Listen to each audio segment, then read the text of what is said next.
my friend. Thank you so much for being here and welcome back to Evolving Truths. Today, you are going to hear Mom and I talk about fear. We're going to talk about how it comes up in our everyday life and what to do when you run into a wall of it. It is my greatest pleasure to present to you episode 2 of Evolving Truths. We got a lot going on. It's just a thing. Let's How are talk you? about it. How was your weekend? My weekend was magical. I got to live 3 days of this is what I want my life to be.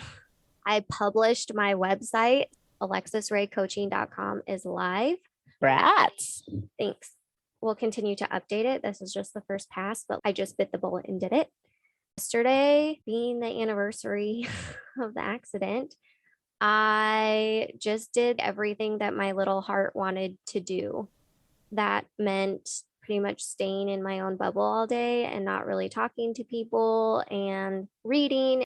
I felt a little superstitious. I had it in my mind that I didn't want to drive at all yesterday. Like I wasn't going to be in a car, but I got in a car and I got myself back and it was fine.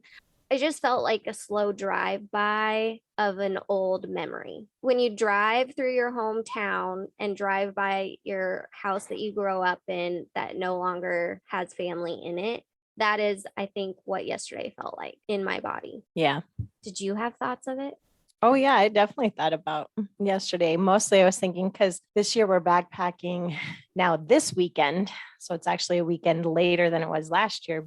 I just remember getting back into cell service, and having a message from you. I think it was a text that was just like, "Hey, Mom, I've been in a car accident. Everything's fine. I'm good, but just wanted to let you know."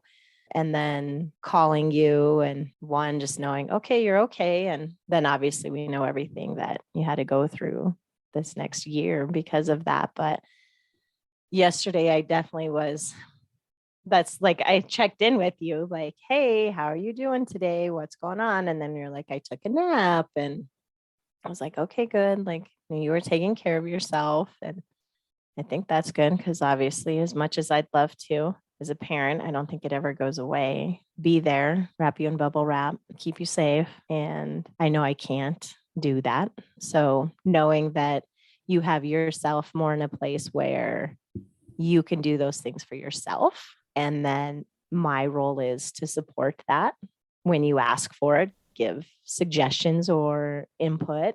As a parent, I'm sure there's times I provide suggestions or input, whether you've asked for it or not, but, trying to be better about just being there and in a support, and do that more when it's asked for, because you are an adult and making your own life. So just seeing and knowing that you're in a space where you can do those things for yourself, I think is a really good, it's a nice feeling for me as a parent. And I think it's something I'm very proud of you for, and hope you feel good about yourself for.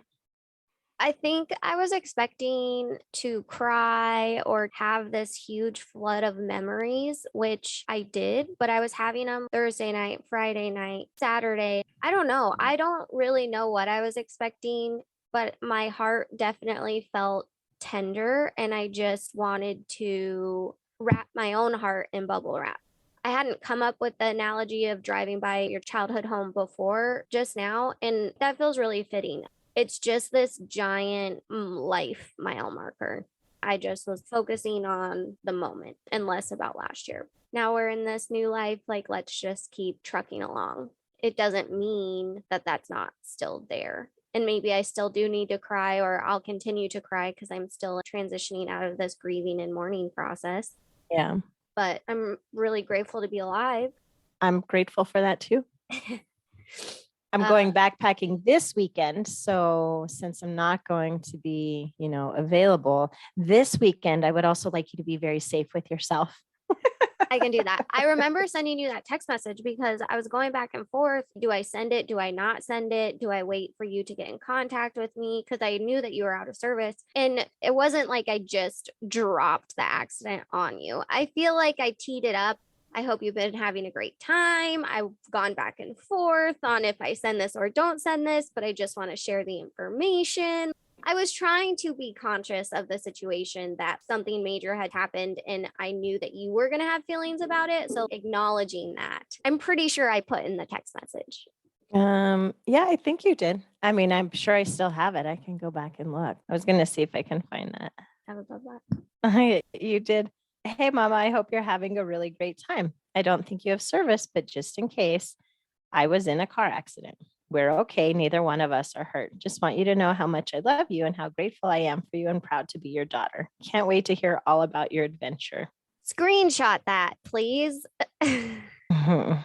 And then I, in trying to keep my cool, was like, hey, Miha, just got to Netherlands, going to grab food and beer. I'm glad you guys are okay. Love you. And then you sent me pictures. And then I said, glad you're okay. And then we finally were able to chat on the phone. Yeah. Okay. Fear. Are you experiencing any of that in your life right now? Yeah. Sitting here recording this podcast with you. Oh, stop it. That's like the natural, easy work. All we do is now have our conversations recorded. Valid. And in different places, looking at each other on camera. True. But you look great. Thanks, Miha. You're welcome. I'm not sure why, but I'll take it. I'll take it. Well, I was thinking about this topic, obviously, and I figured before we dove into it, one, we're not doctors, right? No, we're ordinary people. Exactly. We are just relating to others through our experiences. Correct. None of this is medical. We are not telling you to do any of the things that we have done. Take what you need to take and leave what you do not need. I like your disclaimer. Well, I was thinking about it and that feels important to say. These are just our stories and experiences. And if they resonate, great. But consciously think about the actions that you take after you listen to this. Right. Before really doing anything, I think we should think about it. But yes, I think it's cute that you feel like we need to put a disclaimer. Well, but also good idea. I respect it. I wasn't expecting that, but I love it. Okay, great. Good job. Thanks. Now that that is out of the way, what is fear? We live in a society full of it. Turn on the news. People don't even want to go to grocery stores or concerts or send their kids to school. Before we talk about fear, I think we need to name our context. Sure. All those fears that you just stated to me goes along with people just being afraid of someone or something that's different, beliefs that are different than theirs. And I think a lot of the things that you just mentioned that have caused people to be afraid of going in these places come from people acting out of fear of things they don't understand or people that live their lives differently than them, to fear of moving out of state like you recently did. Fear of changing a job, fear of just trying something new. Like most things in life, there can be a spectrum, and depending what context we're thinking about it. Today, it is having the discussion more around personal life, things maybe that we fear, but where we have more control over it. I can't control when I'm going to go into the grocery store or go see a movie, what someone else may do, but I can control how I'm thinking about or approaching a life change or a decision that's causing me some apprehension or fear. I feel like that's what we're here to chat about. Is that what you were thinking? 100%. There's the physical fear and the emotional fear, which is what we want to talk about. How do we unfreeze ourselves in times of suffering in our own life? And that can be coming from a job that we're unhappy in or a paralyzing moment in life where you can't go forward and you can't go backwards and you're stuck, scared. Like, Right. I think we are only ever living in fear or, as some people say, love. And making that shift, the transition from fear to a more positive outlook is relentless. Right.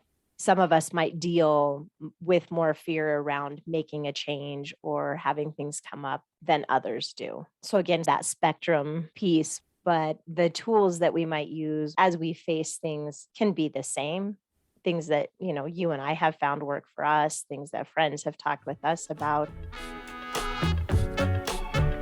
So we know that there's different types of fear. We're talking about fear in our own lives and how that impacts us.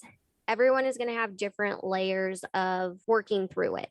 Part of that is because of the circumstances we've been handed, whether it's our mental health or we were taught positivity at a young age. Everyone is going to walk up to their fear with a different set of baggage and their own circumstances. But when we talk about it, we can find those relatable things that you just said. I'm Right. glad that you said that. Thanks. Well, actually, what I was thinking too was sometimes we don't name it as fear. We might just say, well, I don't like change, or we maybe hide it or hide from it by utilizing other things, whether it's shopping or some other hobby or habit that we might do.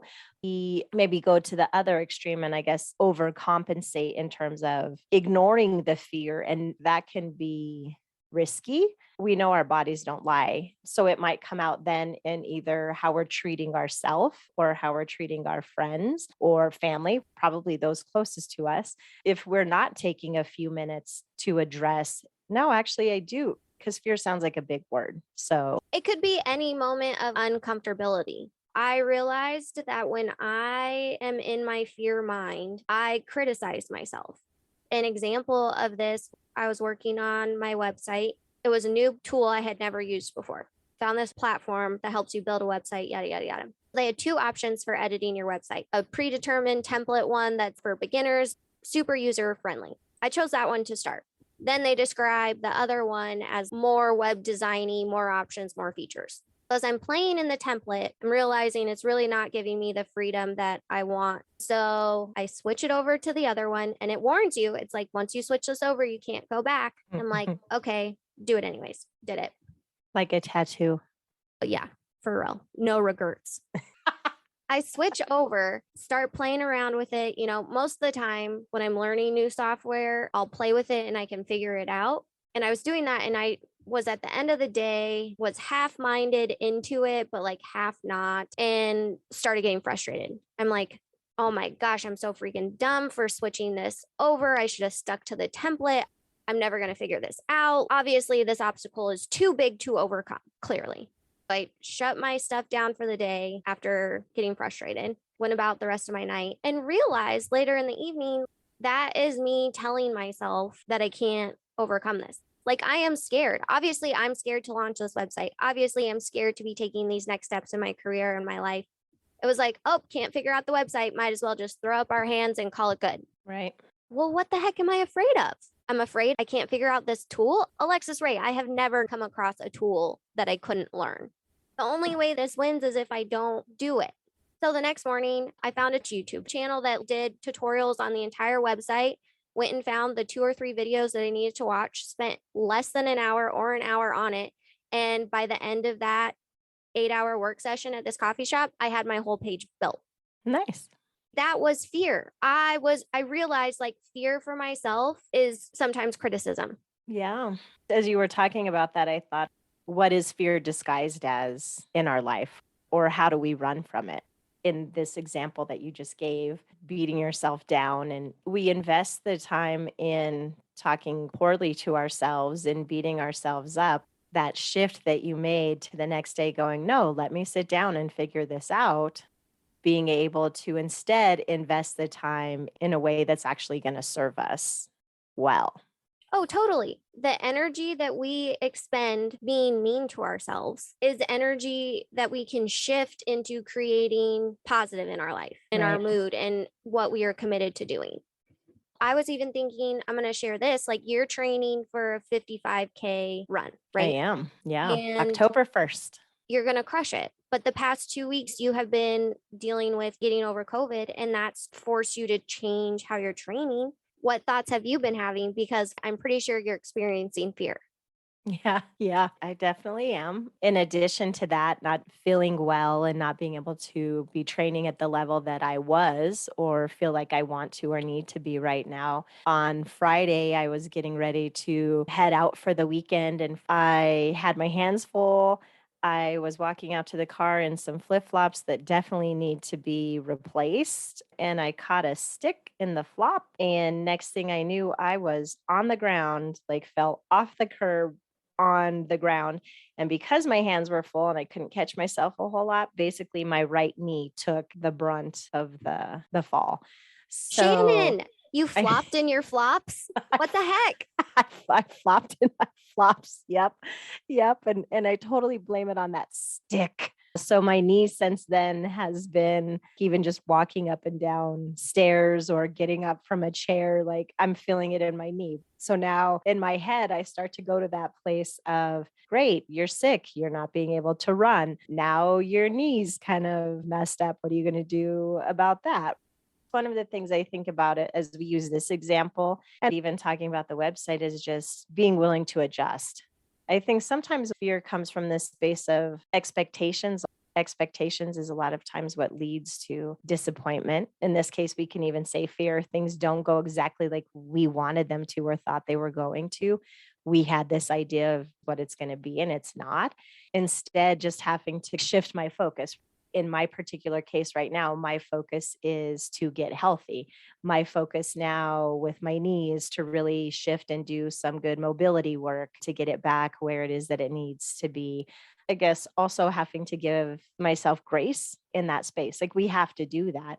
And then thinking about things that even tied with fear, we can still feel good about, right? In my case, my run isn't until October 1st. Thank goodness I took my fall this week. Thank goodness I got sick now, like 2.5 weeks ago, and it wasn't in September kind of thing. I think even in this space of fear, finding those things we can be grateful about to go, oh no, wait, even you saying, no, I've always been able to figure these things out. Let me go do some work. Let me do some research. Finding those ways to then just be able to shift that a little bit, I think is good. But sometimes we forget or we just kick into our old habits of the way we've always done things. Yes, we go to our defaults because that is what is programmed inside of us. And I said it to you a couple weeks ago when we first started talking about having this conversation. It's scary because we've never been there. And the only way we get to the place that we've never been is to do the things that we've never done.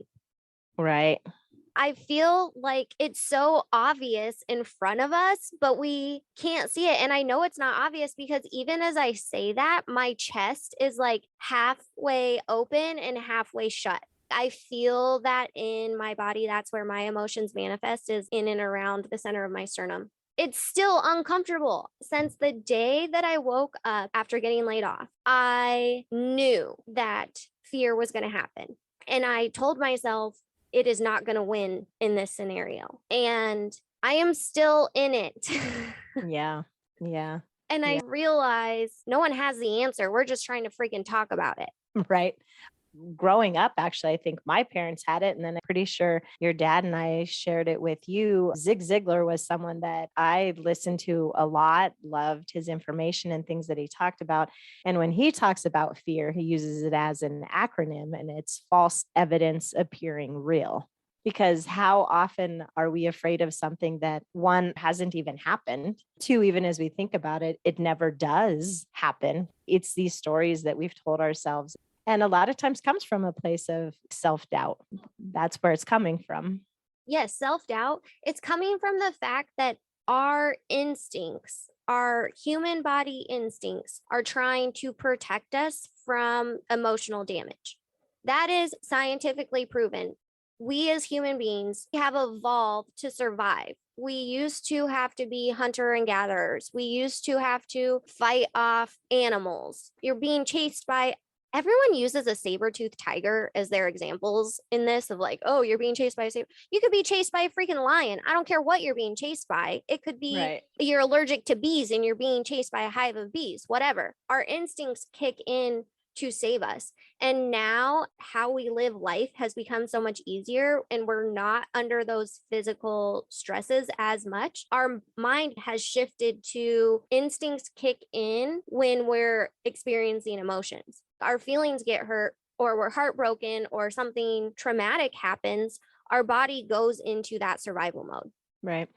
As you say that and you're talking about survival, So I joined in helping me get myself ready for this 55K because I've never run that distance. I've done numerous trail half marathons and marathons. This is my first attempt at a 55K. And so I joined a group, which has been really fun for me, being with other women who also think that going to spend 8 or 9 hours out on a trail sounds like a lot of fun. Our coach for the group, she just ran the Tahoe 200 and she did a bunch of voice memos through it. And then she did a podcast where she like shared those voice memos and talked about it. So one of the women in the group this weekend running her first trail half, she put a message in our Slack channel saying, "Hey, everyone, I did it. And I copied our coach and I did some voice memos." So I saw it really briefly over the weekend, but because I was out of town, I didn't get a chance to listen to it. So I went in this morning to find it and had also been messaging her. I couldn't find it anywhere. So I messaged her and I was like, "Hey, I love you did the voice memos." I'm like, "I was away this weekend, haven't gotten to hear them, but I can't find them." And she just messaged back and she's like, "Haha, I got a case of self-doubt this morning and erased them." And No. right. And then she said, "I'll go and add them back. I'll put them under celebration." But I was just thinking here, this is such a good example of what we're talking about is we all got to hear our coach do it. She was inspired by that and thought that was cool. She posted it and maybe I hadn't had a chance to listen or respond. Maybe others in the group hadn't yet either. So because that time had gone by and there hadn't really been any response to it, now she starts thinking, "Oh, that was dumb, or maybe I shouldn't have done that," right? She says, "I had self-doubt. I took them out." To me, this is just an example of that. Ah, So I love that she now is going to go put them back. So when we're done chatting, I'm going to go listen so then I can share and tell her. I thought that was really fun that she did that and inspired by that. But then that moment of self-doubt, that moment of fear, what are other people going to think? Probably some of, well, this was dumb. Like, why would people want to hear what I said opposed to what our coach said, sort of thing. It's uh, just right there, a living example of what we're talking about. everyone's experience is real. Every story you have to tell is valid. You are literally taking up physical space on this earth. That means you get to tell your story. Yeah. I am so glad that she's going to go put it back. Also, I would love to hear that. I couldn't imagine being that many hours on the trail and then just being like, "Oh, here's the thoughts in my mind." I'm getting that way in life now. I've started doing voice memos as I'm like friggin' walking around. But after physically pushing yourself like that, those have to be awesome. Yeah. She was out there 96 hours and some odd. You're going to do voice memos for your run? I hadn't really thought about it, but maybe I will now. I will either need to ask you and or be like you and go to the interweb and look up on the YouTube how to do a voice memo, or I'll just have to search it in my own phone because I have no clue how that works. So I'm also super stoked that the other runner was able to even do that because I'm sitting here going, I wouldn't even know how to do the voice memo. So that's amazing. We can definitely do a tutorial before October 1st. Sounds good. I like it. Okay. We've named that fear is maybe a cover up for other emotions that we're having. Is fear the cover up or is fear legit what's there and we cover it up with other things? Well, I think it's both. We distract ourselves from the fear. That's the first loop. Distraction is everything we've been talking about. Right. We're distracting ourselves from the fear because we can't admit it to ourselves. But what are we actually trying not to admit to ourselves? I think that's the underlying emotions or worries that we're having. It's the unworthiness, the I don't know who I am without this. I can't do it because I've never done it before, or I only ever get this far. I think it's distraction, it's fear, and then it's the underlying emotional obstacle that we really have to ask ourselves, why am I not moving forward? Why is this actually, Holding me back. yeah. Yeah. And getting to that layer sucks and it's hard, but you have to get tired of the distraction to then realize, oh, there's actually something really deep down internal happening inside of me. And then you go down further into your heart and soul. Right. Right. I'd love to hear from others. You and I have given a couple of personal examples, and I shared an example of someone in my running group, but I'd love to hear from people. How have they run from fear, right? Or how are they currently running from fear, or times in their life where fear was disguised as something else? What did they do? How did they handle that? I think that'd be great to hear from others about that, and then be able to come back and maybe even have some discussion around that. Today, we talked about fear and what it can look like. But the next step is, as you said, without any professional advice here, but in our ordinary lives, what have we done to help ourselves move past that? What has that looked like? Hearing what others have faced with it and how they worked through it. I love that. I love that. Yes. That's all I got. Just a yes. Get in touch with us, whether it's sending us an email or if you want, send it to us in a DM on Instagram. We want to hear your story. We'll just do our own little fear research. We just need a group Yeah. of people willing to tell their stories. We're here to Yeah. listen. Love that. Nice. Well, we'll pick a topic for the next one. I like it. It can be a surprise for all of us. Ooh, I like that. And a nice follow-up conversation to this one after hearing some others' experiences and stories, and then us thinking about times we've faced this and ways we've dealt with things, and just be able to keep this one moving forward. Well, and I think talking about how do we move through the stages of distraction to then recognizing what we're dealing with and then that bottom layer. Okay, I have fear. I know I have fear, and I'm actually ready to do something about it. Yeah. Or I'm perfectly content in my little bubble of distraction, and that's great for you too, because sometimes we just want to stay there and we need to sit there until we're not ready to be there anymore. And that is true. We could talk about fear endlessly. It literally runs our lives. It does. So making that conscious decision to have it not, and what does that look like? What do we do? Let me And tell again, you, the outcome is electric. I like it. On that note, everybody, thank you for coming back, and we're excited to see you in the next one. Whoop, whoop. We are doing it. Episode 2 is on the record, and we are so grateful to be sharing this with you. Like my mom said, we want to hear your fear story. So when you're ready to talk about it and you want someone to listen, please send us an email to evolvingtruthspodcast@gmail.com with your story. Or you can hop onto our website, evolvingtruthspodcast.com, and fill out the contact us form with your story. In the meantime, please subscribe to the show wherever you are playing it. And if we are totally your cup of tea, leave a 5-star rating and review. Let's connect on social because we are in this together, and I am so excited to be in community with you. Last but not least, we will see you next week. Remember, life is beautiful, and we are witness to its magic. Have a good one.